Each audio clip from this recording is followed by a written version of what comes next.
আসন্ন মার্কিন নির্বাচনে হস্তক্ষেপের অভিযোগে রাশিয়ার রাষ্ট্রীয় গণমাধ্যমের ১০ নির্বাহীর ওপর ভিসা নিষেধাজ্ঞা আরোপ করেছে যুক্তরাষ্ট্র। ক্রেমলিন সংশ্লিষ্ট কিছু নিউজ পোর্টালের সম্প্রচারও সীমাবদ্ধ করেছে ওয়াশিংটন।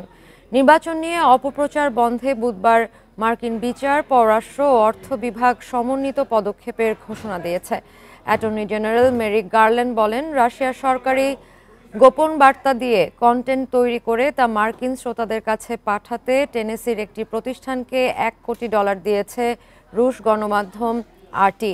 এদিকে হোয়াইট হাউস জানায়, রাশিয়ার লক্ষ্য ছিল ইউক্রেনের প্রতি আন্তর্জাতিক সমর্থন হ্রাস করা, রুশপন্থী নীতি ও স্বার্থকে শক্তিশালী করা এবং যুক্তরাষ্ট্রের ভোটারদের প্রভাবিত করা।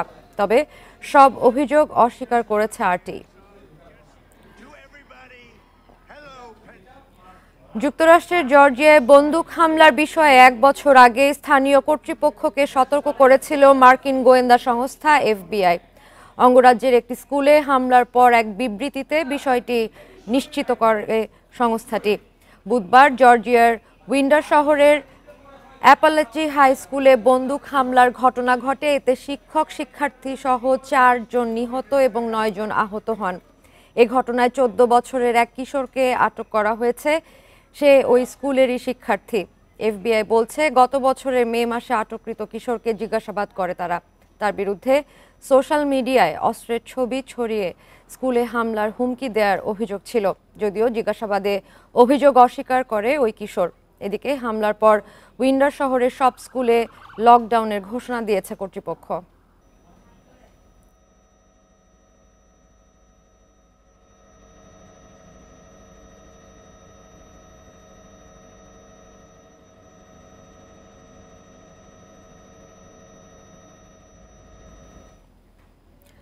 ইউরোপিয়ান ইউনিয়নের দেয়া 2 লাখ এমপক্স টিকার মধ্যে 99,000 টিকা বৃহস্পতিবার ডিআর কঙ্গোতে পৌঁছাবে বলে জানিয়েছে Africa centre for disease control and prevention. বুধবার ড্যানিশ রাজধানী কোপেনহেগেন থেকে একটি পণ্যবাহী বিমান কঙ্গোর দিকে রওনা দিয়েছে। চলতি সপ্তাহের মধ্যে কঙ্গোতে আরও 1,01,000 টিকা পৌঁছাবে।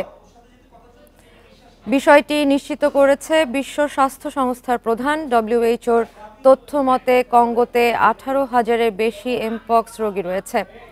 এরই মধ্যে শিশুসহ 629 জন মারা গেছে বলে জানিয়েছে ইউনিসেফ। দেশটিতে আগস্টে এমপক্সের প্রাদুর্ভাব ছড়িয়ে পড়লে বিশ্বব্যাপী জরুরি অবস্থার ঘোষণা দেয় বিশ্ব স্বাস্থ্য সংস্থা।